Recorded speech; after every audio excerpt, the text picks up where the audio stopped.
Assalamu alaikum wa rahmatullahi wa barakatuh. Alhamdulillahi rabbil alameen wa salatu wa salamu ala rasulihil kareem amma ba'd.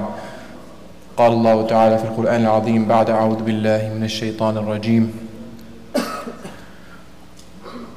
ولو أن للذين ظلموا ما في الأرض جميعا ومثله معه لافتدوا به من سوء العذاب يوم القيامة وقال الله تعالى في مقام آخر إن الذين كفروا وماتوا وهم كفار فلن يقبل من أحدهم ملء الأرض ذهبا ولو افتدى به صدق الله العظيم. My dear respected brothers and sisters, imagine one day you're walking on a cold Chicago winter night.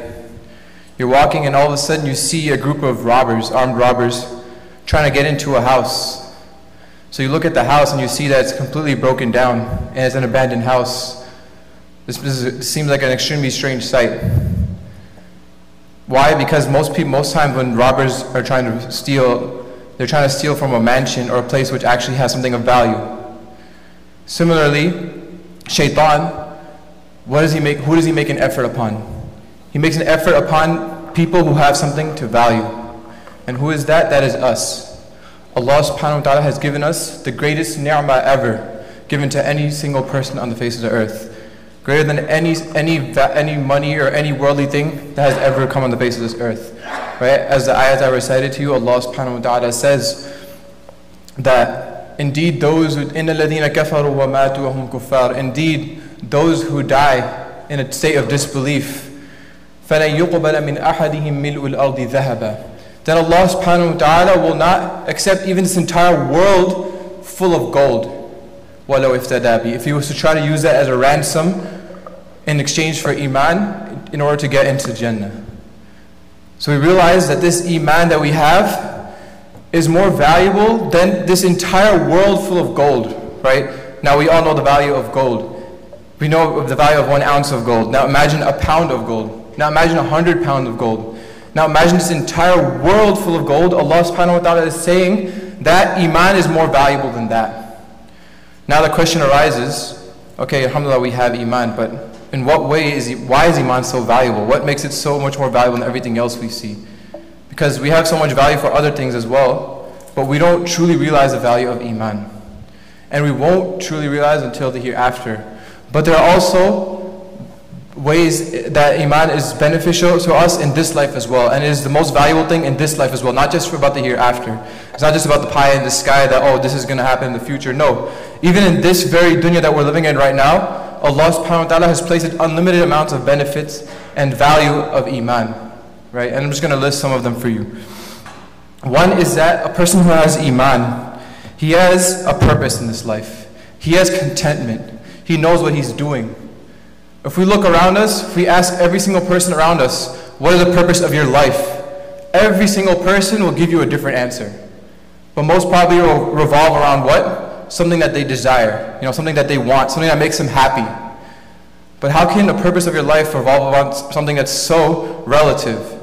Right? For some people who have psychological issues, killing somebody makes them happy. Does that make them a successful person if they kill somebody? No.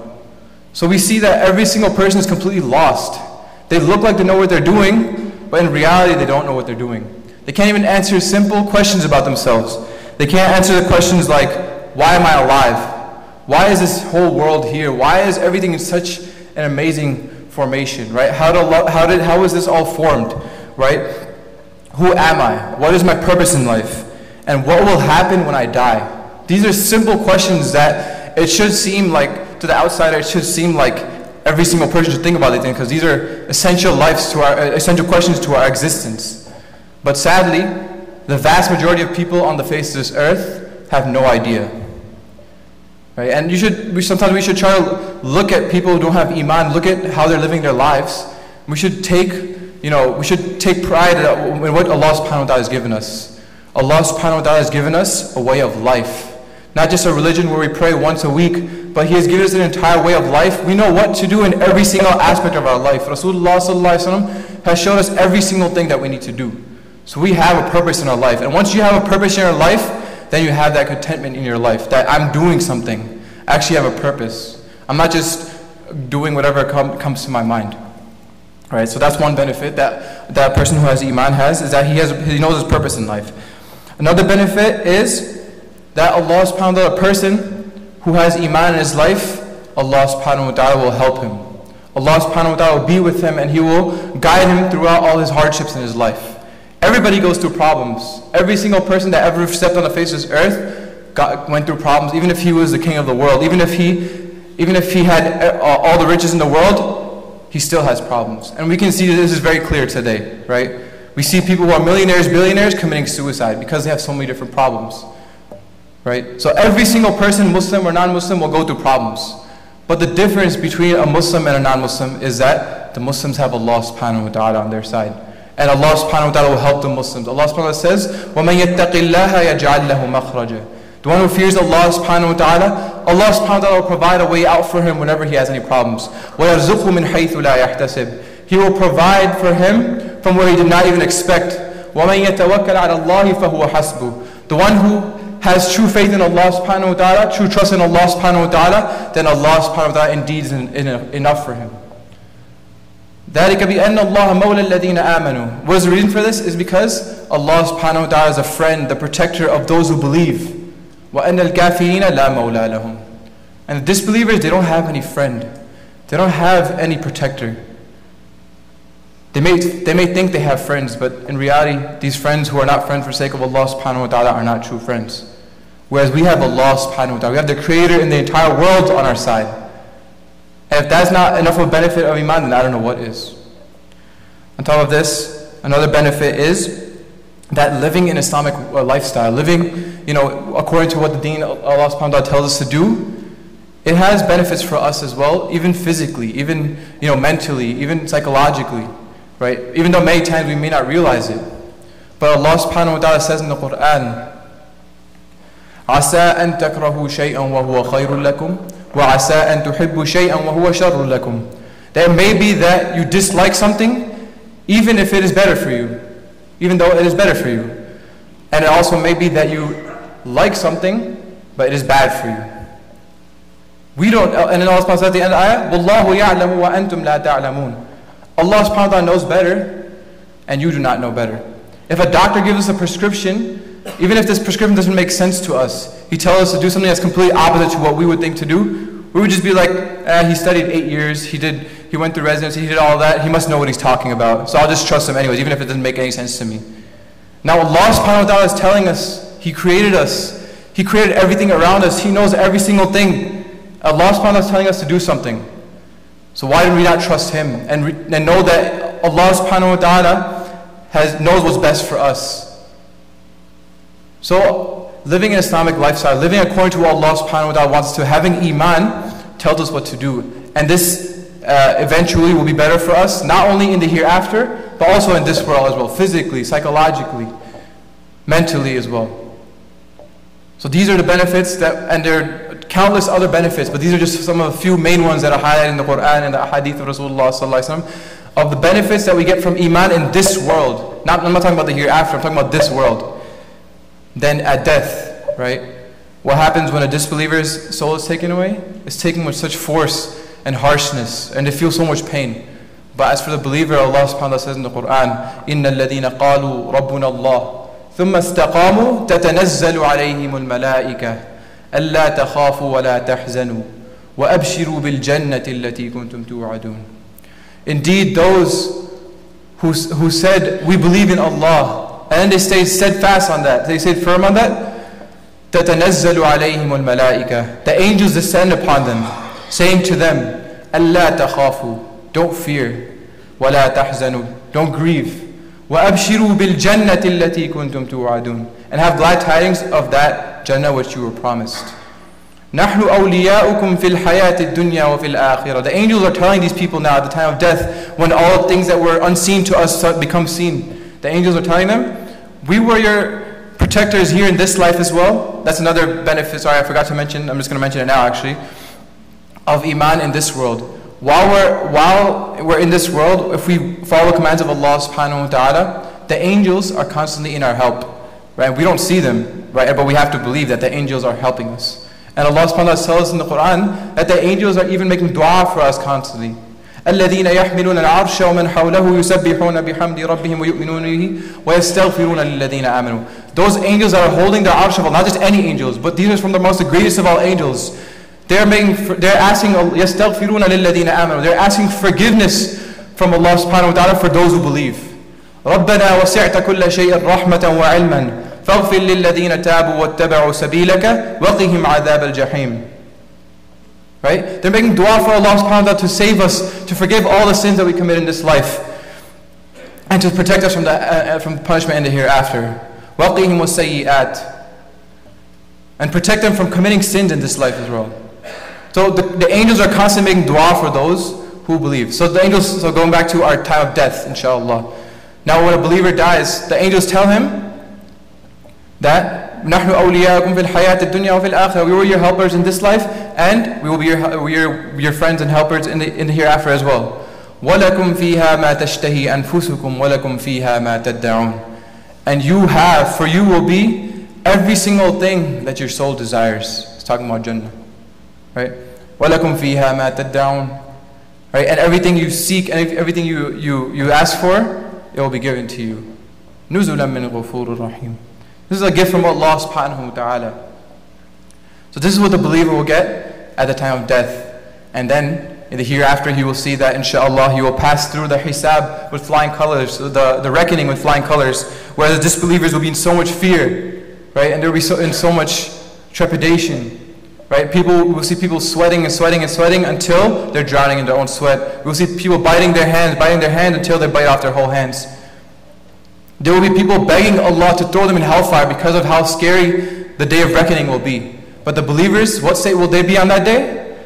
The believers will be لَا خَوْفٌ عَلَيْهِمْ وَلَا هُمْ يَحْزَنُونَ. The believers will not have any fear on them, nor will they have any grief. This is what the believers will get on the day of judgment. And inshallah, if we were from those who Allah subhanahu wa ta'ala accepts them to pass through the hisab without any reckoning, to pass through the day of judgment without being even reckoned, being asked one question about us. You know, one of our teachers gave an example, like sometimes a teacher, he just feels like he's in a strict mode today. You know, he's like, you know what, I'm gonna take out every single mistake. Even if it's not a mistake, he'll find a mistake and he'll make it a mistake and he'll take off points for that. Other times the teacher will be in a good mood or he doesn't feel like looking through the test, right? So what will he do? He'll just be like, check, all right, you get 100, right? In the same way, the people who will get no hisab, Allah subhanahu wa ta'ala will let them go without any sort of questioning. This is for who? The believers, those who did good in this life. And then in Jannah, where we will, inshallah, we will enter into Jannah. And over there, Allah subhanahu wa ta'ala says, it comes in a hadith Qudsi that Rasulullah reported to us that Allah subhanahu wa ta'ala said, أَعْدَدْتُ لِعِبَادِيَ الصَّالِحِينَ مَا لَا عَيْنٌ رَأَتْ وَلَا أُذُنٌ سَمِعَتْ وَلَا خَطَرَ عَلَى قَلْبِ بَشَرٍ.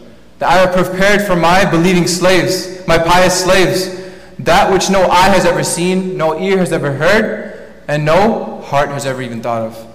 And then, you know, Allah subhanahu wa ta'ala has told us in so many different places in the Quran what we will get in Jannah. There's no time to go into all that. But Allah subhanahu wa ta'ala has promised us so much in Jannah, right? That which we cannot even imagine. And we should really look into the ayat and the ahadith that talk about Jannah, how amazing the things are that Allah subhanahu wa ta'ala. And this is just a small example just for us to know. Because in reality, we can't even imagine what will be in Jannah. All the things that we couldn't do in this life, that Allah prevented us from doing in this life, that Allah said you can't do in this life, you'll get that times 1,000, 50 billion times better in the hereafter. And this is all for whom? For a person who has Iman. And the greatest thing is that he will be saved from the hellfire. Right? Every single person, no matter believer or disbeliever, he will pass over the hellfire on the bridge of Sirat. Right? Allah subhanahu wa ta'ala says, وَإِن مِّنكُمْ إِلَّا وَارِدُهَا. There is not a single one of you except that he will pass over it. But why, the question comes to your mind, why would the believers pass over it? Or why would they be scared as well? It is because that in itself is a blessing. Going over hellfire and seeing what state the disbelievers will be in, those who are in hellfire will be in, and how the torment they will be going through, and then entering into Jannah is even greater of a reward. And on top of all this in Jannah, we will see Allah subhanahu wa ta'ala, the one who we've been serving our entire lives, the one who we've loved our entire lives. We finally get to see Allah subhanahu wa ta'ala. That is the greatest blessing in Jannah. So my dear respected brothers and sisters, these are the benefits of Iman. Now, keeping all these factors in mind, now we can see why Allah subhanahu wa ta'ala told us in the Quran that even if a person, a disbeliever, try to give the entire world full of gold, he would not be able to exchange it for Iman. Because Iman is more valuable than every single thing on the face of this earth. Any material thing that you can see on the face of this earth, Iman is more valuable than that. So we should, every single one of us right now, we should all say Alhamdulillah. Thank Allah subhanahu wa ta'ala so much for this enormous blessing that Allah subhanahu wa ta'ala has given on every single one of us without us deserving it, without us asking for it. Allah subhanahu wa ta'ala has given to us. Every single one of us should say Alhamdulillah. Because Allah subhanahu wa ta'ala said in the Quran, La in shakartum la azidannakum.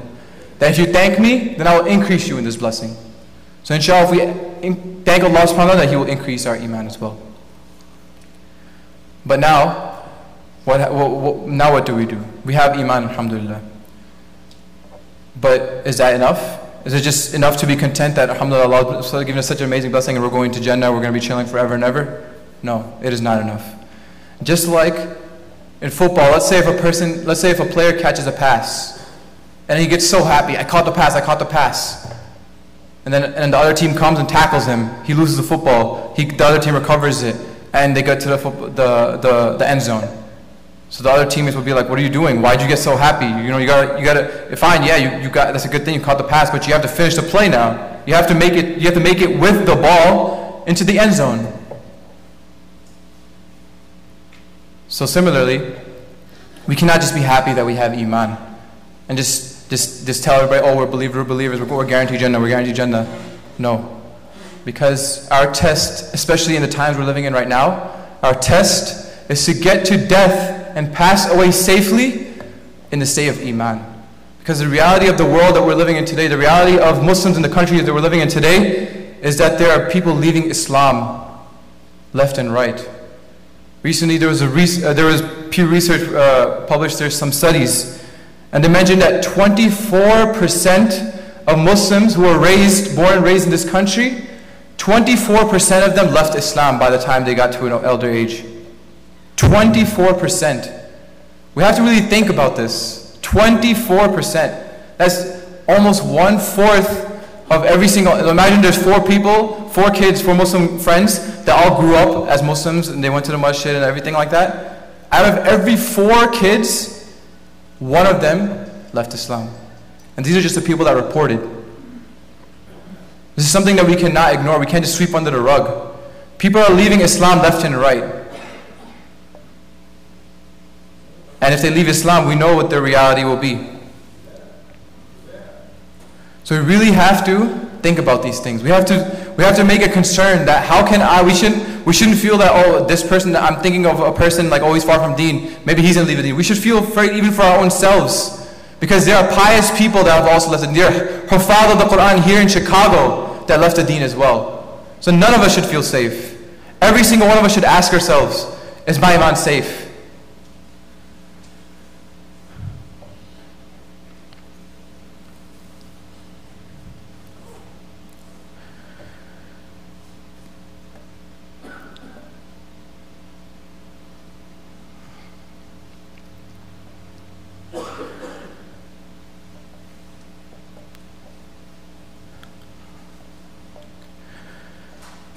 Now, what is the solution?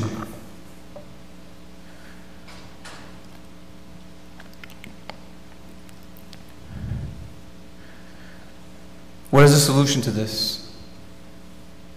How can we protect our Iman? How can we protect the Iman of all those youth whose minds are being corrupted, whose hearts are being corrupted by the environment that we're living in?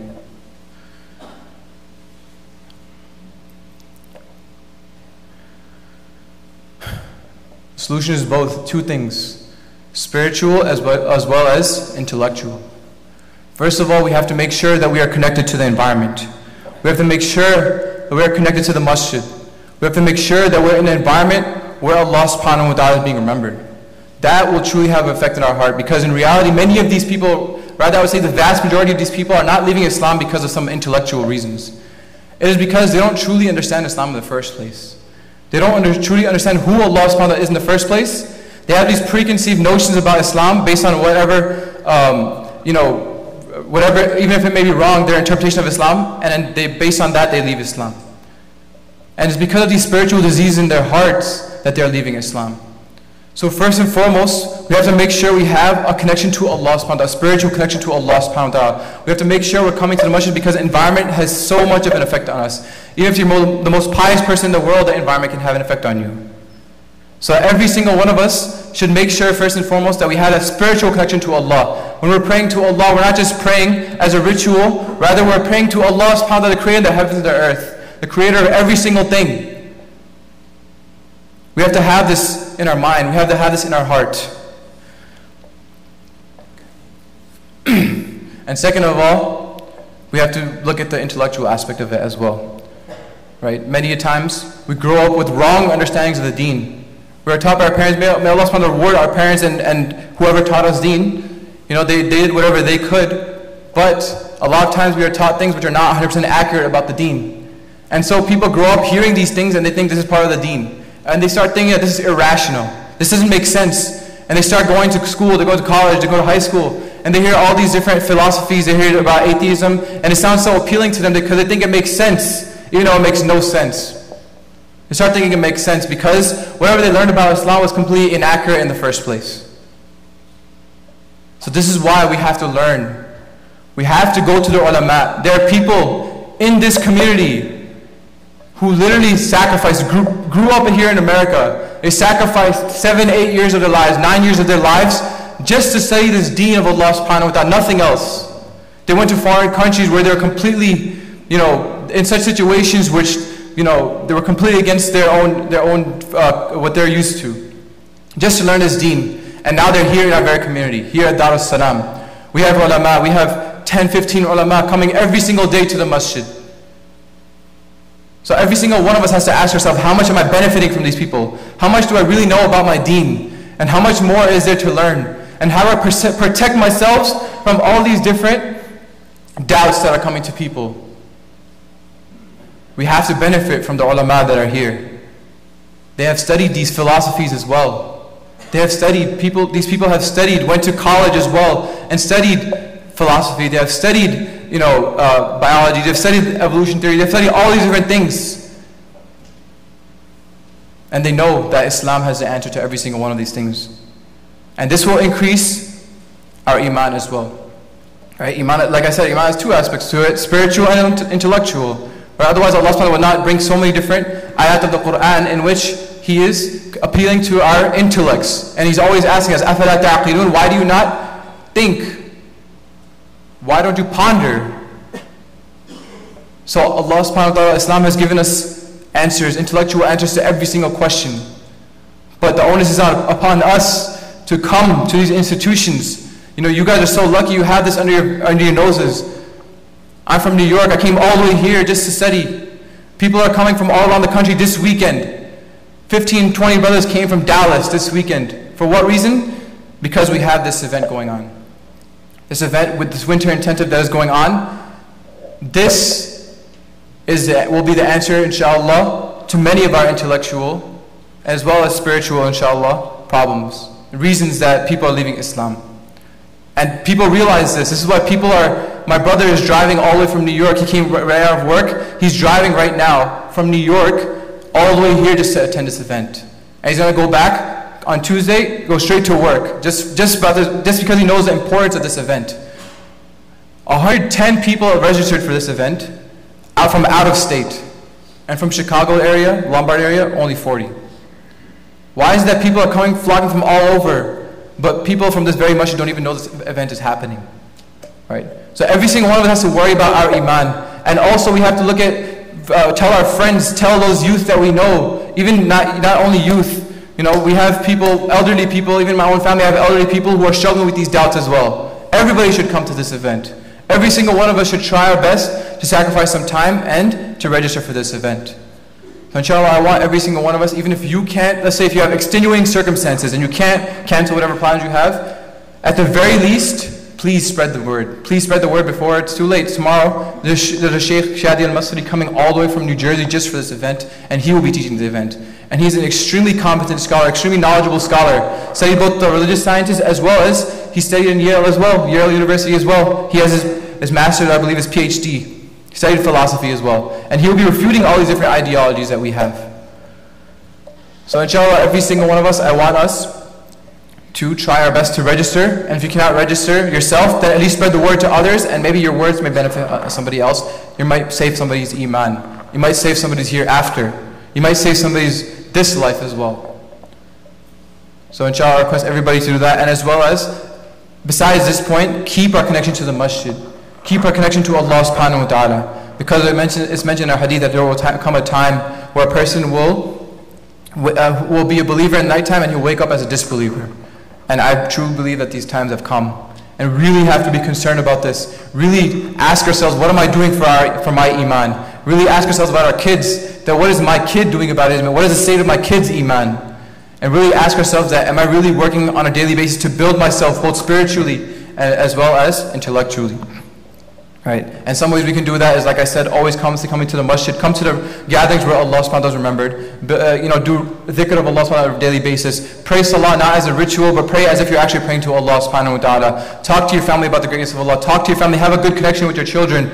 And every single day, try to read 1 or 2 hadith amongst your family, so that builds the bonds within your family. So that if somebody has a problem, if your kid has a problem, an intellectual problem, he can open up to you. He's not going to be so scared of you that he's not going to bring it up to you, inshallah. Wa akhiru da'wana alhamdulillahi rabbil alameen. Inshallah, if everybody could please move forward. You can pray your sunnah right now, inshallah, and we will have the adhan, the khutbah after this.